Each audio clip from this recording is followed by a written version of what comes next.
Hi, everyone. Welcome to the Founder Spirit podcast. I'm your host, Jennifer Wu.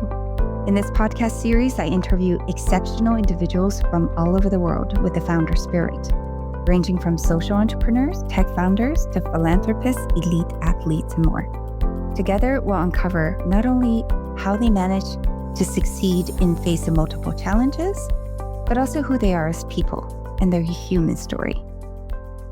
The following episode was recorded during the Villar Summit. The Founder Spirit podcast is proud to be a partner of the Villar Institute, a nonprofit foundation focused on accelerating the transition to a net zero economy and restoring planetary health. This is a decisive decade for us, and the choices that we make now will determine the quality of life of people and the future of life on this planet for centuries to come. We have a moral and ethical responsibility with the rest of life on this planet. It's going to take every one of us, every sector, old and young, and different kinds of production systems and governments, from national governments and the UN to local communities. It's going to take every one of us to do our best to scale up our ambition, to do it faster, so that we can really turn things around. But I'm confident that we can. And joining us today is Cristian Samper, Managing Director and Leader for Nature Solutions at the Bezos Earth Fund, a major philanthropic initiative launched by Jeff Bezos in 2020 with the pledge of $10 billion to address climate and nature within the current decade. Cristian previously served as President and CEO of the Wildlife Conservation Society, Director of the Smithsonian's National Museum of Natural History, and the founding director of Colombia's Alexander von Humboldt Biodiversity Institute. Cristian, welcome to the Founder Spirit podcast. Thank you for taking the time to be with us today at the Villar Summit 2025. It's great to be here with you. Thanks for inviting me. Thank you. Cristian, growing up in Colombia, what were the key influences in your life? Well, I grew up as a kid in Bogota, Colombia, which is a large city up in the Andes in the mountains. And I was fortunate enough to spend a lot of time as a teenager hiking the mountains behind Bogota and surrounded by nature. And if you're a kid growing up in the tropics, surrounded by hummingbirds and all kinds of plants and insects and everything, you can't help but be fascinated. And I've always said every kid is curious about the world around them. You're always wondering, wow, what is that? Why? And you start comparing them. I used to collect the things and bring them into my mother's kitchen, and she was a very patient and loving woman who allowed me to do that. And I think we all have a kid inside, each of us, asking questions about the world around us. Some of us never grow up totally, and that we're always kids asking questions. And that's, I think, what scientists are. We're always curious people. So for me, it was sort of just the surroundings where I was, having two parents that were supportive and understanding and gave me the space to do that. And then I decided, I could actually do this for life. So I decided to study biology at a time when very few people were thinking about environmental issues. Even I wasn't. I was more interested, just curious about it. And no regrets. It's been an amazing life journey, surrounded by a lot of people and a lot of support. I've met incredible people trying to make this a better planet for all of us, which is what we all want. And can you maybe walk us through your career progression? I understand you started actually working in Colombia first, and then after you did your PhD, you also worked as the director of the Natural History Museum. That was quite a long journey. Well, so let me just say, I studied in Bogota. I went to college there, Universidad de los Andes. And it was an interesting moment because I was fascinated by reading all these books from these famous professors all over the world, people like Ed Wilson and Ernst Mayr and many others. And I still remember one day when I was walking through the university, I walked past the international office and they had this little sign up for an exchange program where a student from Los Andes University could go and spend a year abroad at Harvard University. And I sort of said, well, let's apply for this. And I got it. So I did a junior year abroad. Okay. I went to Harvard. Yeah. And for me, it was an incredible moment because I went from studying the books of these people, of studying with these people who were all there. And to be honest, I was intimidated. I was afraid. I was wondering whether I was good enough for that. But it was an incredible opportunity that allowed me to leave Colombia for the first time, spend time in Cambridge, Massachusetts. I still remember getting there in the middle of the winter and figure out what am I doing here. But it really allowed me to broaden my mind and my ideas. I also learned a tremendous about myself because when you grow up in a city with a traditional Latin American family, you're sort of always in a little bubble. For me, it was sort of, oh, who am I? What defines me as a person? And it was incredibly good. I went back to Colombia after that, and then I came back to the US, did my PhD at Harvard.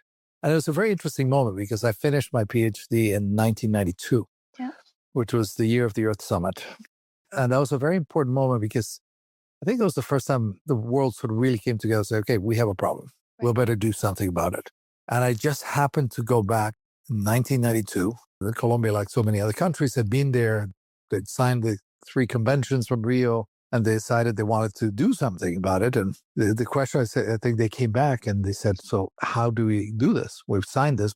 We need the institutions to do this. And I first came back to work at a foundation called the Fundación para la Educación Superior, the Foundation for Higher Education, as the head of their environment program. And I also had a faculty appointment at the university in Cali, which is where I was living. And it was fascinating because I was 27, 28 years old. I came back and then found myself thrust into this whole debate that Colombia was doing about how do we create a national environmental system? And the result of that is we created a Ministry of the Environment because there wasn't anything like that. We said we need some scientific research institutes. We created a whole environmental system. And I suddenly found myself in the midst of that debate, which was fascinating. As a scientist, I sort of said, whoa, don't forget, you actually need to have science-informed policy, which is a critical issue. And I often say that it was being at the right place at the right time. If I'd gone back to Colombia, if I'd finished my PhD 3 years before, it would have been too early. None of this would have happened. And if I've gone there 5 years later, someone else would have done it. Right. So it was just happening to be there. And anyway, it's a long story to say the first thing I ended up doing was creating the National Biodiversity Institute of Colombia, which we named after Alexander von Humboldt, the great explorer. But my job was basically being a chief science advisor for the government of Colombia, for the Ministry of the Environment. And really, we designed in a way that was bring together all the universities, NGOs, and different organizations like a mini IUCN to focus on understanding, conserving, and using the biodiversity of Colombia. And it was an incredible experience, something I totally loved, and I did that for about 7 years. And the Humboldt Institute is turning 30 years old this year, and it's an incredible organization in the way it continues to work. It's had its ups and downs, but it's still now really well positioned as a key organization. So I'm a proud parent of a 30-year-old institution, which is important. In addition to my 2 teenage kids, I'm also a responsible father for something like the Humboldt Institute, which is a great opportunity. So that was my first step when I came out of college and my PhD. So I understand Colombia is actually viewed as one of the most progressive countries in Latin America in terms of indigenous rights. Colombia has actually been a very progressive country. The figure of what we call the resguardos indígenas, where these indigenous territories and the recognizing the tenure for indigenous people is almost a century old. So Colombia was way, way, way ahead of almost any other country. And to this day, it's still very progressive. Yes. And I think that's been important. It's also had very good people. Martín Folgenlorand was one of the key leaders in pushing this guy and the foundation that he did. And of course, now he's running the organization of the Amazon Treaty, which is a wonderful opportunity to have someone with Martín's background. And then Colombia, it's an issue of when things happen. Colombia actually drew up a new constitution back in 1991, which was interesting as well because of the timing. When you look at it, being a good Latin American constitution, it's like 350 articles long. But the interesting thing is almost 40 of them have to do with the environment. So it's actually a very progressive constitution. Some of the fundamental issues around environment, around rights of indigenous peoples, all these are part of the Colombian constitution, which is highly unusual. Most constitutions, including the US, do not have those elements embedded in there. And I think that's been critical. So it's got good people, good institutions, plenty of problems and challenges, as we always do in a country like Colombia. But I think overall, today, what we see, it is one of the countries that's come the furthest since the Rio Conventions 40 years later in terms of advancing the knowledge and the use around environment and nature. Right. So one thing I meant to ask you is, as the director of Smithsonian Museum of Natural History, a lot of people think that the Natural History Museum is just a museum, but actually does a lot of research. Can you talk a little bit about that? Absolutely. So after I left Humboldt Institute, I was actually approached initially to join the Smithsonian Tropical Research Institute in Panama, which I did for a couple of years. So if you're a tropical biologist, it's the best studied tropical forest. And most people don't realize the Smithsonian is a research facility Barrio Colorado Island for more than 100 years with long-term data about the biodiversity that's there. I did that for a couple of years, and then I was invited to become director of the National Museum of Natural History, which I did for 10 years. Yeah. And you're absolutely right. For me, it was an incredible privilege as a kid growing up in Colombia. I'd never even crossed my mind that I would end up running the Smithsonian Museum of Natural History. And most people think about the museum as the public space. And yes, it's a museum that gets almost 7 million visitors a year, which is an incredible opportunity when you think about all the kids and you come there. And I always say these museums touch both the hearts and the minds of people that come there, which is critical. But what most people don't realize is the collections that are behind the scenes are enormous. So the Natural History Museum has almost 150 million objects and specimens that go back almost 200 years, of which much less than 1% are on display at any one point in time. And when you think about it, that collection is a record of life on Earth. And not only life on Earth, because it covers all the work in geology and the rocks and the formations, all the work in paleontology, all the work on biodiversity and anthropology as well. So it covers a whole range of disciplines, as we always said, understanding life on our planet and our place in it and making that connection. So the collection, one of the key responsibilities of a museum like the Smithsonian is being good custodians and safeguards of these collections. And then to do that, there's a very large research enterprise. So there's over 100 scientists whose job is to do advanced research to understand the planet, basically, and our place in it. So it was, for me, a wonderful combination of science and education and stewarding the collections.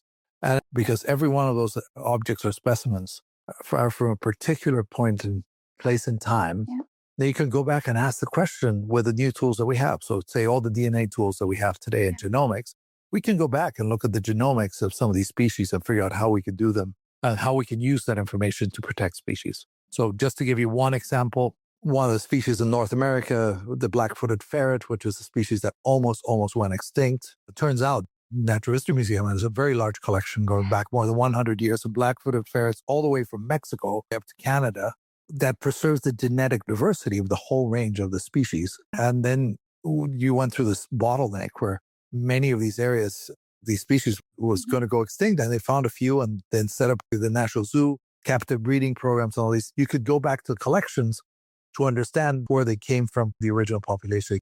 And there are going to be some very interesting dilemmas because I think it's not too far out where we'll be able to go back and take some of the DNA from some of these species. Yeah. And could we use this to actually bring some species back? Mm-hmm. The whole field of synthetic biology will open a whole world of possibilities and some really important ethical dilemmas that I think we're all going to have to wrestle. I'm a very big proponent of the importance of having these collections as a way to document our planet. I'll give you another example. I mentioned the museum does work in anthropology, and it has some of the earliest collections of the recordings of some of the languages of the Native American tribes that went extinct or disappeared, these languages, which is something we talk about the loss of biodiversity. We don't talk so much about the loss of cultural diversity. And one of my favorite stories there was one of our curators in geology, a guy called Tim McCoy, was from the Miami tribe. And it turns out when he was a small kid, nobody in his group was speaking the language. It had been lost there. But those recordings, the language had actually been documented at the Smithsonian wax cylinders. And all this information that had been recorded there, some of the next generation could come back and take this information and use it to reconstruct that language and teach it to the others. And my favorite moment, I still remember seeing Tim at one point, who grew up without speaking this language, with his 15-year-old son, reading a story of the traditional practices of some of these people. And that's the kind of knowledge that would have been lost. And the language probably would have been lost if it weren't for the collections at the Smithsonian. Oh, that's a really, really beautiful story. Yesterday, I did a podcast with Sylvia Earle. We talk about the hope spots on the oceans related to Mission Blue. Cristian, I was wondering if you have some ideas on what hope spots we have on land. Yeah, look, I think there are areas around the world where we're seeing biodiversity and wildlife coming back. One in Central Europe, we're seeing whole areas and some very interesting programs that are happening there on rewilding. Some of these countries we find that they've already gone through the demographic transition. A lot of people have moved to cities. Some of these areas in the rural areas are being freed up. And it brings the possibility of bringing some of this wildlife back. And several philanthropists, British and American philanthropists, have been supporting some of this work, working with the local communities and creating a new model of not only bring wildlife back, but bring different livelihoods for the people that live in some of these communities around us. So I think there's some very interesting work that we're seeing there. The marine space, as you mentioned, they're very good examples. I mean, we know that even protecting a relatively small area in the coastal area can be incredibly powerful in terms of bringing life back all around it. Of course, this is a practice that's been used by some of the traditional communities across the Pacific and many parts of the world for many, many generations. So a lot of what we have to do is sit down and listen. The good news is, despite all the challenges and everything we see right now, one lesson I've learned, I guess, in 30 years working these things is that nature is resilient. Nature will come back. If we back off and we give it the space and the right conditions, you will see that animals will come back. And we saw that, a little bit of that during the COVID pandemic.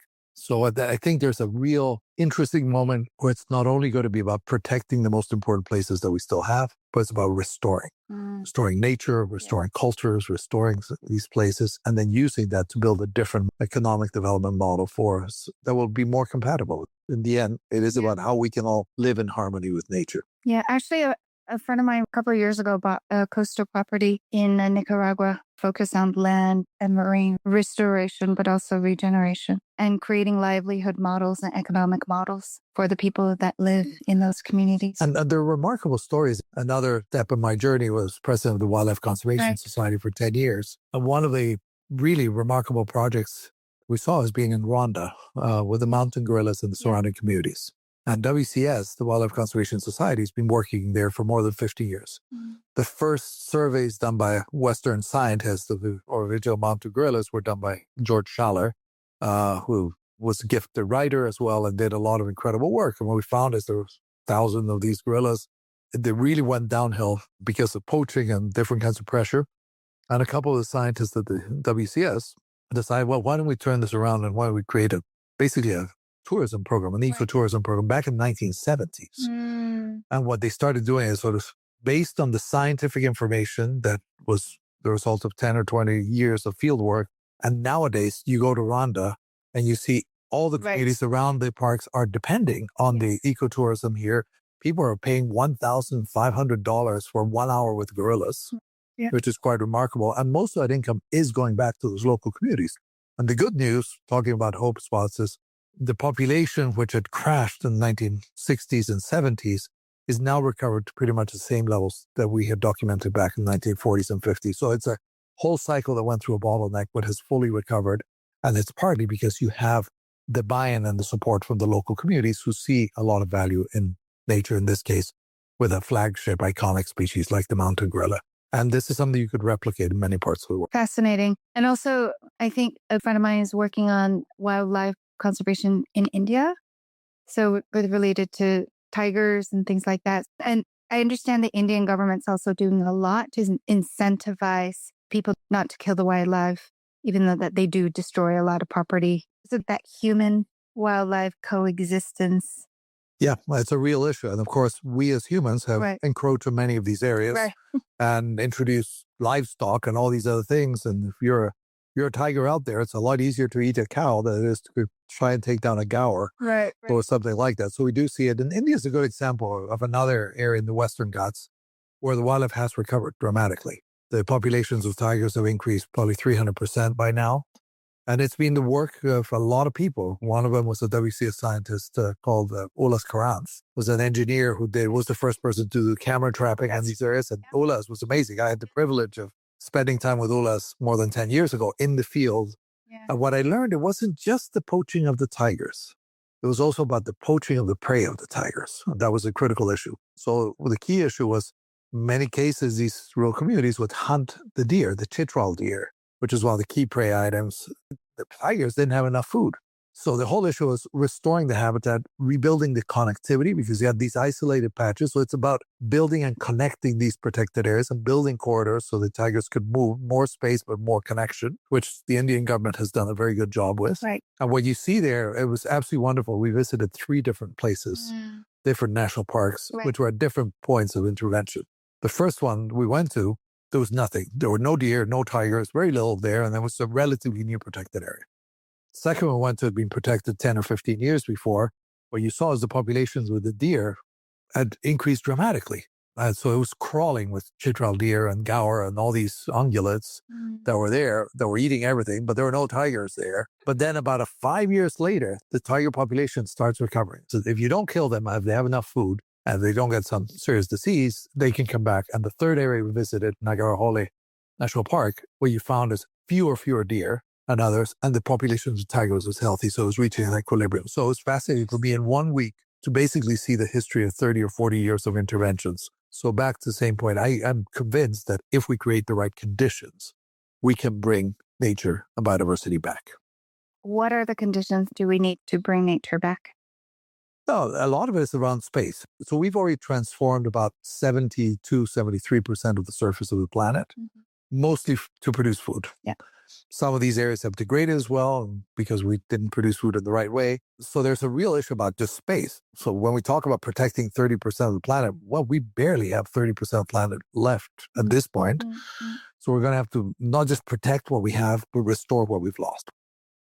So one of the key elements there is transforming the way that we live, and in particular, the way we produce food. And there is no reason today where we should be able to produce twice the amount of food in half the amount of space with the right technologies and the right tools. And one of the key drivers that we're focusing on at the Bezos Earth Fund right now is around the whole issue of beef and cattle. It turns out the majority of the land is being used for either beef or cattle, or sheep or goats or others, but primarily cattle, or food that's going for them, soy and others that's going to the cattle feed. And this is just crazy because, I mean, we're basically using a huge portion of the planet for this in very low technology ways, and we can improve the production dramatically. So we can do two key things there. One is we can do sustainable protein, much better production of cattle by using technology, genetic breeding, different feeds, electric fences. I mean, there's a whole set of tools that we have where you can increase productivity. So in Colombia, the Llanos Orientales of Colombia, you can have 1 cow per 10 hectares of land or whatever. You should be able to have 10 cows per hectare if you have the right conditions and the right elements there. But the second thing is we do need to shift our diets and look at other alternative sources of protein.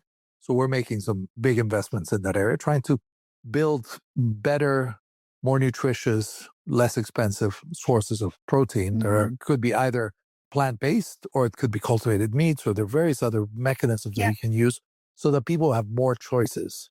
So if we shift those diets, we improve the production, we could get many areas of the world back into restoration activities. So, you talk about shifting in diets. I can tell you after 1 week in the rainforest, I'm almost a vegetarian now.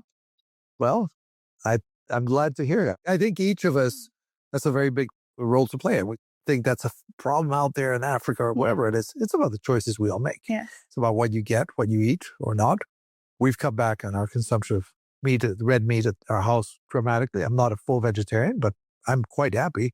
And there are whole societies that are basically vegetarian, or they use other kinds of sources of protein in a much more sustainable way. So we as humans are having a tremendous impact, and we can feed the planet with the amount of food we have right now. It's a problem more of equity about distribution. It's an issue about technology.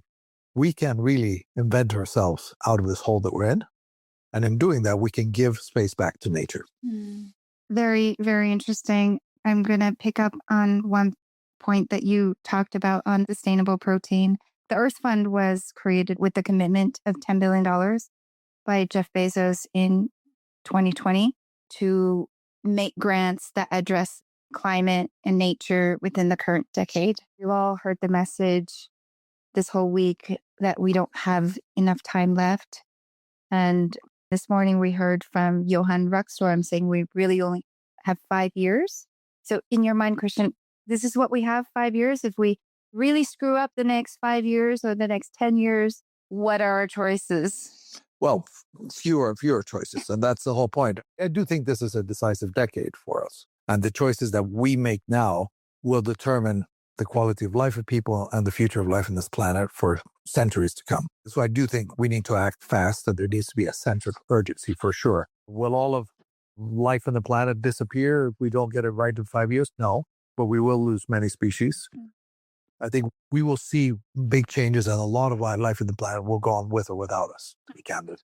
personally, I think we have a moral and ethical responsibility with the rest of life on this planet. My view is many societies, people think, well, nature's there to serve us and it's there to feed us and for us to be used. And yet I think we're just one of 10 million species on this planet. And every one of them has a right to live the same way that we do. We need to take that into account. So I approach this from very much more of a biocentric point of view, where I think we have to live up to that reputation and avoid extinctions. And we do know we, in the last 200 years, have caused the extinction of a number of species, some of which we never thought would go extinct. I mean, you think of the passenger pigeon in North America or something like that. Nobody ever thought that the species that was so abundant could actually go extinct, and yet it did more than 100 years ago. Sylvia Earle this morning was mentioning about whales. Yeah. Whales, another species, we almost decimated them. Yes. Totally.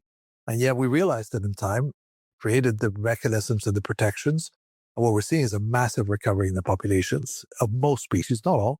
There's still some, like North Atlantic right whales and others, that are very much at the brink. But you see other populations definitely coming back. So it's another good example of if we make the right choices and implement them and enforce them, if we operate differently as a society, we can bring nature back. So besides this focus on sustainable proteins, what other projects or what other focuses? Our three big focus strategies in the nature program of the Bezos Earth Fund are protect, restore, and transform. We need to protect the most important places that are still there. So we made a big bet. Our first big commitment back in 2021 is that we were going to invest $1 billion to support the idea of 30 by 30, protecting 30% of the planet by 2030. We've already committed almost 700 million of the billion. So we're well ahead of our plans there. But we also reached out to 10 other organizations and philanthropies, and we said, let us work together. This is a very big problem. So together we created something called the Protect Our Planet Challenge, where we committed together to invest $5 billion by 2030 to protect 30% of the planet. And we're working together, coordinating among ourselves. And we did it because we wanted to send a signal to the world leaders. Many countries will say, well, yeah, I want to protect it, but show me the money. Where is it going to be? Because I don't have the money. I have too many. You're the president of Central African Republic. You've got many other choices and issues you have to deal with. So we wanted to send a very clear signal that if there was a political commitment determined, the funding would follow. And that was critical, was one of the key elements that led to the adoption of what's now called the Target 3 of the UN Global Biodiversity Framework. That was a political commitment to protect 30% of the planet. That's the good news. The bad news is we're not on track to doing this. We're about 16% on land, probably 4 or 5% on the ocean. So we have a lot of work to do. We have to have a lot of ambition. So we've made choices to invest in certain geographies that are high for biodiversity, high for carbon stocks and protecting them, and also places we felt there was a political commitment. So for example, the Andes, we've made commitments in Colombia, Ecuador, Peru, and Bolivia, and we've invested $150 million there.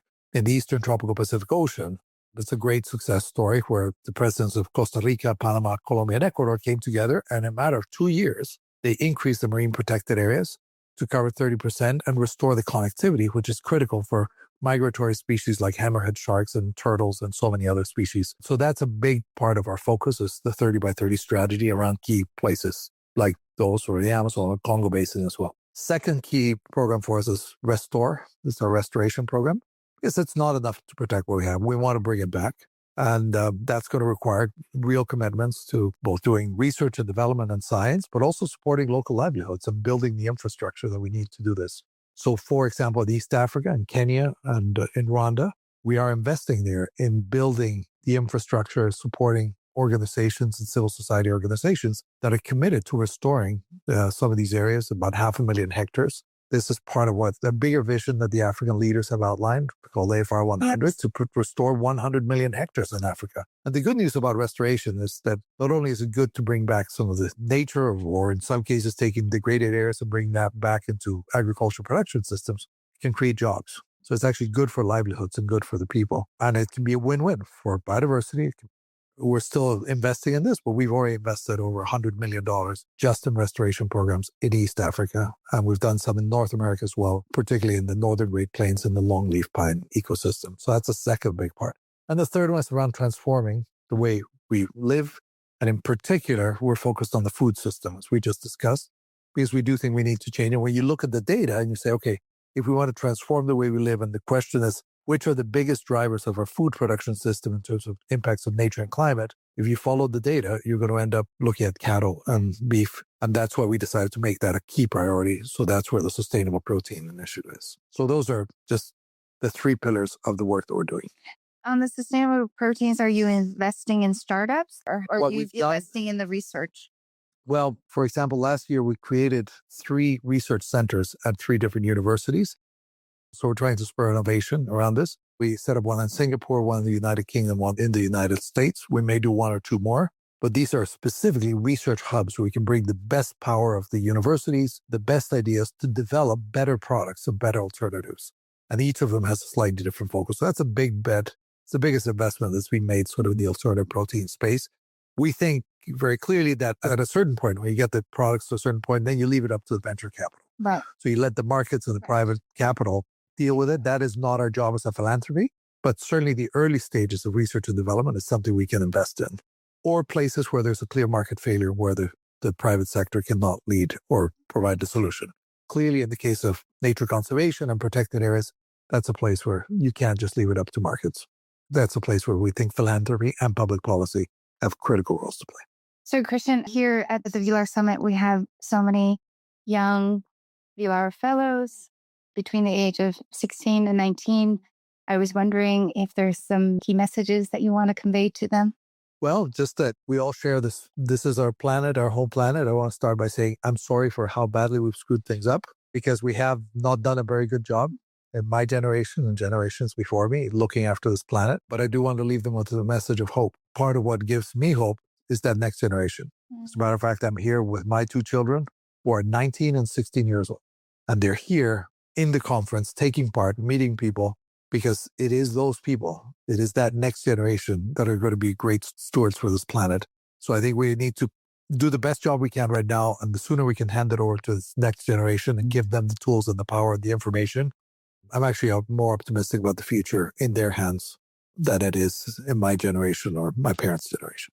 Very good. You also talk about 30 by 30 and saying that we need to have more ambitious goals. Well, we've got a very ambitious global goal, which was adopted in Montreal at COP15. 30 by 30 is not going to be easy at all. The challenge is that you take it from this global ambition, you have to deliver it. The question is now the next step is looking at which countries are actually committing to doing some of this. And the way you do this is you have these national biodiversity action plans that have to be submitted. And not all countries have submitted them. But the whole idea is they need to say how they plan to contribute to the global biodiversity framework. And what we're seeing is a mixed bag. Some countries really have a lot of ambition and some are not. They're coming short. And certainly the commitments so far and the plans that have been submitted will not add up anywhere close to 30. So we're going to have to raise the political ambitions of these countries. And then very importantly, making sure we're protecting the right 30 and making sure it's effective.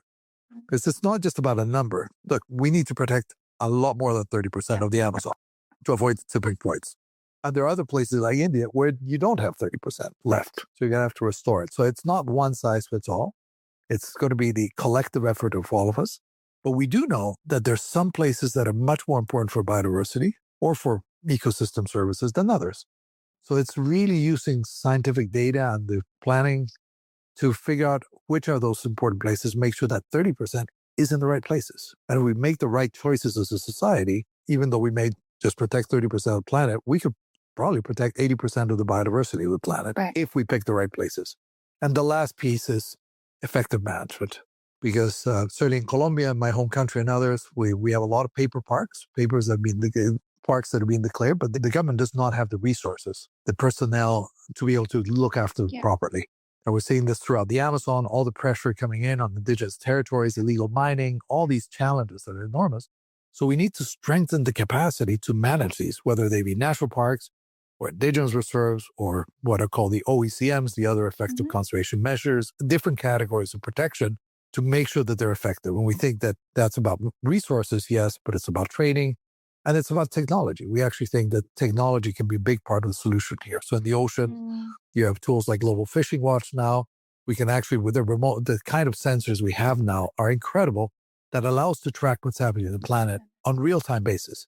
And we get that information to the hands of the right people at the right time that can substantially improve the way we're doing it. So, for example, if you're the director of a national park and you've got 1 million hectares to look after and 10 people. How do you use this information to decide how to deploy those and where to use them? So we've played around with some of these tools and technologies, tools like SMART and others that are really optimizing the use of the resources that we have to better protect and manage these areas.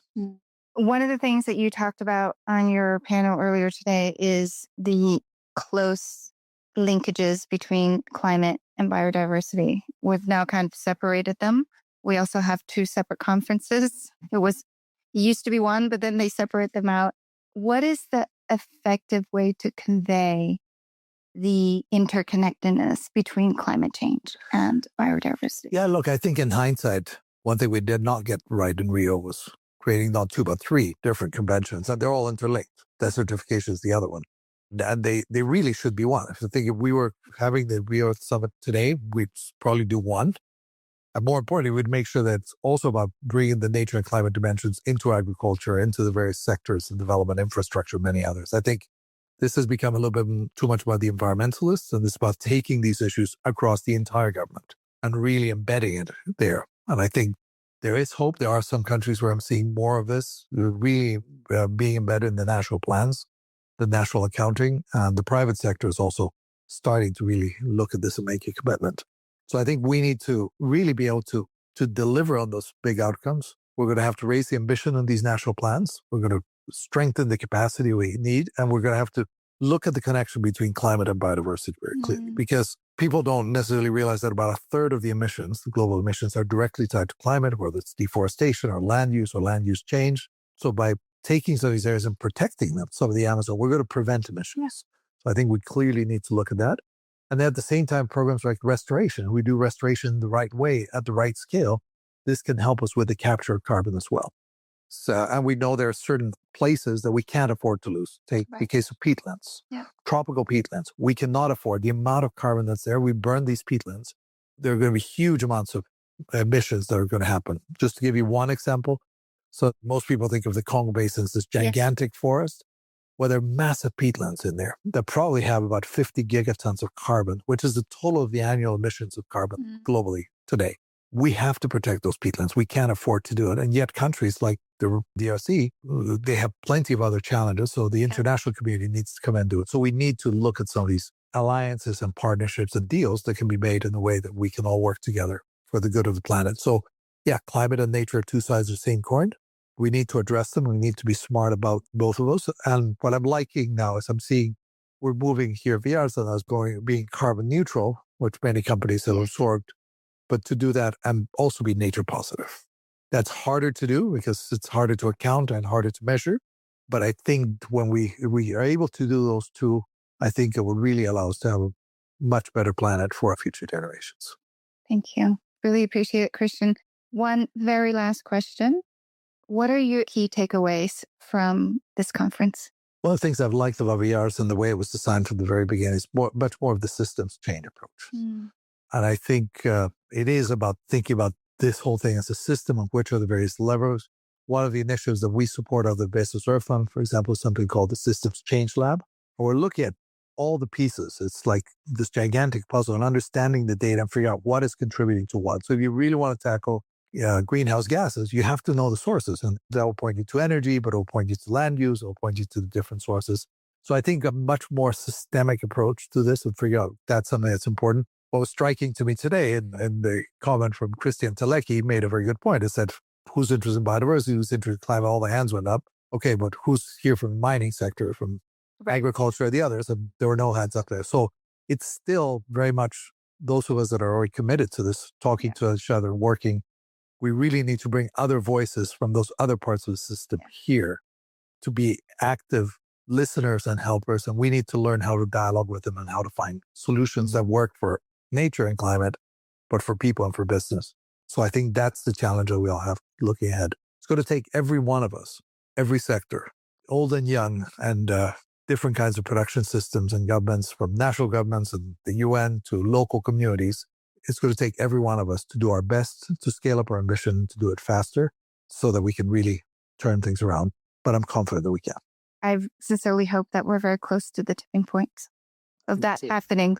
I hope so too. I know it's not easy given some of the global headlines and the things that we're seeing right now, but But I'm convinced that if we all redouble on this and stay focused on the mission and continue doing our work, and if we enlist other people and take our message to those other places and sectors, I think we can. Well, thank you so much, Cristian. Thank you for joining us today and sharing with us your over 30 years of wisdom and work in the field.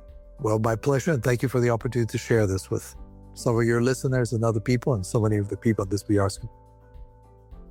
If this podcast has been beneficial or valuable to you, feel free to become a patron and support us on patreon.com. That is patreon.com/thefounderspirit.